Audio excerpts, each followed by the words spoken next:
So directly those 5 first images, it's a good reminder. It's a follow-up from last month's video. Right now, at that point, I'm trying to figure out how I would include a new filmulator, which is one of those filters, output filters for my applications. For those who are interested in how my software buses work for image transformation, you might relate to older videos, or ask me directly. But basically, the 2 first pictures, I'm in my kitchen. That's one of my main places where I code. I like the place, and here are the 2 first pictures on the left. It's using the DarkCam app. I'm probably doing some debugging, and at the same time testing this new filmulator, which is named Papire. And I wanted to have something that gave the impression of a folded paper. At that point, I feel it's a little bit too strong. As you can see on the last picture on the right, where I actually took a picture of my screen. That's my code. So I'm really trying to figure out where I'm going with this new filmulator. And the 2 pictures with the plates, it's just kind of an anecdotal image, me testing. It's probably Hondo, the insaturator, and on the right of the 2 pictures, just to show that I'm in my kitchen and it's my main developing space. But here I'm trying to figure things out, and the first pictures I did with this filmulator felt too strongly like I was doing a multi-exposure. So here are 3 examples. It's one lamp that's in my kitchen too, trying to figure out how to integrate the original data of the image with this folded paper feel. How do you combine, fuse textures and matter for it to make sensual sense? It's kind of redundant saying sensual sense, but anyways. I think I work in a way which is not that theoretical. I try, as you can see on those 3 next images, I try to look at things and figure out if it pleases my taste and if it goes towards what I want to use in my own photographic work. Here, again, in the kitchen, I'm coding in front of my computer, so it's an easy way if I want to test skin textures and colors. I usually take my face. Originally, I used to erase those pictures because, like many people, I don't really care about seeing my own face. But finally, I found out it's maybe an interesting way to document the process. So here, I'm actually wondering what I could do differently to make it more interesting. And probably the last picture on the right, I like the textures. I'm not sure the colors are right. None of those 3 are right, but interesting forward pass for me. Again, once at that point, I started figuring out what I wanted. So in contrast to developing the insaturators, which are input filters, creative filters, like I talked about mostly in the last video, filmulators have to be compatible with all the insaturators that could be applied beforehand. So once I get something that I like, I'll have to test it with all the insaturators to see if it makes sense and reacts well. It's kind of a very intricate code. So that's a good example from my kitchen, trying to figure out how things are affected by the filmulator and if it works. And once it works, basically this closed space, I need more, so I have to go outside, and that's my usual process. Practical use of my algorithms. I think computational photography can be very useful in theoretical sense. You can have very potent algorithms that modify your image in a good way, but that's not at all the way I look at my developments. So here I really have to go outside, and at that point I think it worked pretty well with very different textures, colors, a different way of taking pictures too. You have to be fast. Sometimes have to be fast. Sometimes you have the time to take the shot you want. Here I believe at that time I still felt it looked a little bit too much like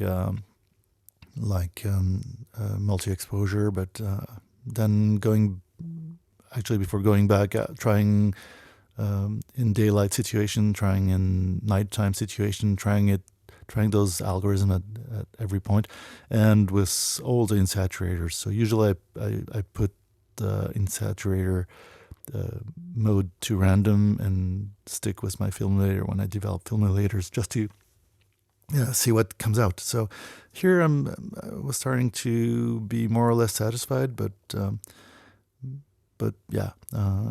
I modified a few things and then published it. And my life doesn't only revolve around. I mean, I developed those software gimmicks for my photographic work. So if you haven't seen the other series, which is the serial videos, then I went to Iceland to do some concert photography, a little bit of street photography. So every occasion is a good occasion to test those software. So using Camare mainly, as we can see here on the left, I usually try to continuously use those algorithms. The main goal was to have the tools I wanted for my own photographical piece of work. So when I travel, I usually put my apps in random mode, where everything's randomly chosen. And that gives me a good occasion, as you can see here, in a concert situation. That was at Gaukurin, I believe, in Reykjavik, for the Iceland Airwaves Festival. Here again, trying to see if those algorithms work and if some pictures are more interesting than others. If you're interested, there's way more pictures of the concerts using traditional equipment on the serial video from a few weeks back. So here again, that's at Hura in Reykjavik. And then, a little bit of street photography, trying all those different algorithms in random mode, and then flying back. So again, for those who ask, I travel a lot. It's an anecdote. My carbon footprint seems quite high with my traveling, but I do compensate, I guess, pretty largely on other points. So let's go back to photography. Again, when I test in my daily practice, I don't really test it. I do test it because obviously I try to find new ideas for new algorithms.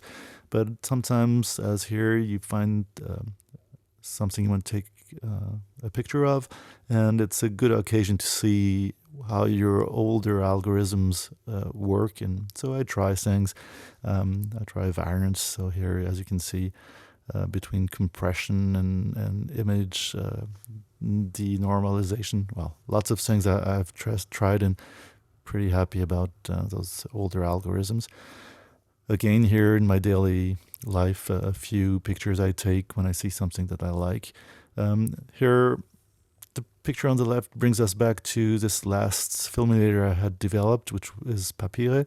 On this picture, I actually felt it felt mature and gave me what I wanted originally. So I was pretty happy about that, because that's the algorithm in its form, which is distributed in all my apps. So so that kind of convinced me that I had made a good choice and distributed it. I like that face and this folded paper feel, but still weird textures. And anyways, also, again, I developed all those algorithms for my personal practice. So I think people who get my apps, who buy my apps and use them, they actually get acquainted to those algorithms and know which ones they want to use. And here, that's two pictures from Canal 54, which is a bar in Geneva. And there was a DJ from Lyon in France that came by that night. That's early in the evening. Actually, it's when it's opening, or it's maybe not even yet open, and the DJ is preparing. And I felt on the picture on the left that, that would be a good occasion to use the square insaturator. And the rendering is what I expected. So those algorithms, I think, are really meant to, once you get to know them, meant to give a result that you can kind of expect. And on the right, that was using only maybe the insaturator is some maybe HDR. I don't think so. It's not that contrasty.